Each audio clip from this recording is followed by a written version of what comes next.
அமெரிக்காவின் கைக்கூலியே வெளியேறு, இப்படி பல போராட்டங்கள் எல்லாவற்றையும் தாண்டினோம். யார் எங்களுக்கு விரோதமாக இருந்தார்களோ அவரே இன்றைக்கு வடசென்னை பகுதியிலே ஒரு போதகராக இருக்கிறார். அன்பானவர்களை, இன்றைக்கு இந்த ஸ்டான்லி பகுதியிலே ஆண்டவர் ஒவ்வொரு வருஷத்திலும் 31ஆம் தேதியிலே ஒரு மண்டபத்தை வாடகைக்கு பிடித்து நடத்துவோம். ஒவ்வொரு 31ஆம் தேதி அன்றைக்கும் அந்த புது வருட ஆராதனையை ஒரு திருமண மண்டபத்திலே நடத்தி கொண்டிருந்தோம். ஆண்டவர் சொன்னார், கால் வைக்கும் தேசத்தை சொந்தமாய் தருவேன். அது என்னவோ தெரியவில்லை, அதே மண்டபமே இன்றைக்கு சபையாய் மாறி இன்னைக்கு நீங்கள் பார்க்கிற இந்த சபைதான் ஒரு காலத்தில் ஒரு திருமண மண்டபமாக இருந்தது. ஒவ்வொரு ஆண்டும் 31ஆம் தேதி இதே இடத்துல நாங்கள் ஆராய் நடத்திருக்கிறோம். ஒரு 3 மணி நேரத்திற்கு 10,000 ரூபா வாடகை.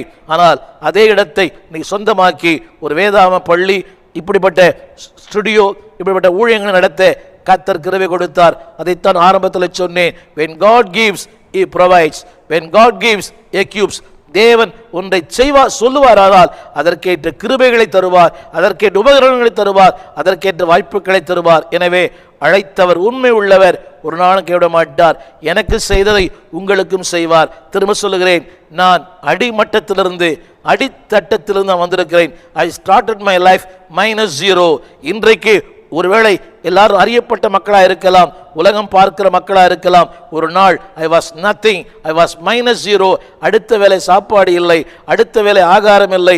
என்னுடைய 11ஆவது வயது வரைக்கும் நான் வெறுங்காலிலே பள்ளிக்கு சென்றிருக்கிறேன். செருப்பு இல்லை, ஷூ இல்லை, வெறுங்காலிலே பள்ளிக்கு சென்றிருக்கிறேன். பிரேக்ஃபாஸ்ட் என்னவென்றே தெரியாது. அப்படிப்பட்ட மின்சாரம் இல்லாத ஒரு வீட்டிலே நான் என்னுடைய கல்லூரி படிப்பை முடித்தேன். அன்பானவர்களே, அந்த தரை கூட செங்கல் தரை, சிமெண்ட் தரை இல்லை, தலையணை கிடையாது, பழைய துணிகளை போட்டு தான் தூங்கி இருக்கிறோம். ஆனால் ஆண்டவர் எந்த மனுஷனையும் மேன்மைப்படுத்த உயர்த்த அவரால் முடியும். தேவை என்னவென்றால், உம்மை உறுதியாய் பற்றி கொண்டவர்கள் உம்மையே நம்பியிருக்கிறபடியினால் நீர் அவர்களை பூரண சமாதானத்தோடு உயர்த்துவார், அவர்களை காத்து கொள்ளுவார். எனவே அன்பானவர்களே, இந்த ஏழ்மை வறுமை, அன்பானவர்களே, ஏழ்மையும் வறுமையும் தற்காலிகமானது, அழைப்பும் வார்த்தையும் நிரந்தரமானது.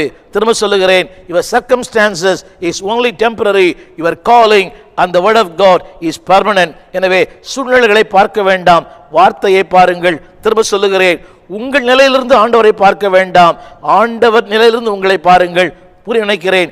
don't look your circumstances on your own. அதாவது வேதத்திலிருந்து உங்களை பாருங்கள், உங்களிலிருந்து வேதத்தை பார்க்க வேண்டாம். அது அல்ல, வேதத்திலிருந்து உங்களையே பாருங்கள். வாழ்க்கை மாறும், சூழ்நிலைகள் மாறும், இல்லாமை மாறும். ஆண்டவர் சொன்னார், கானா ஒரு கல்யாணத்தில் அவர்கள் சொன்னார்கள், திராட்சை குறைவுபட்ட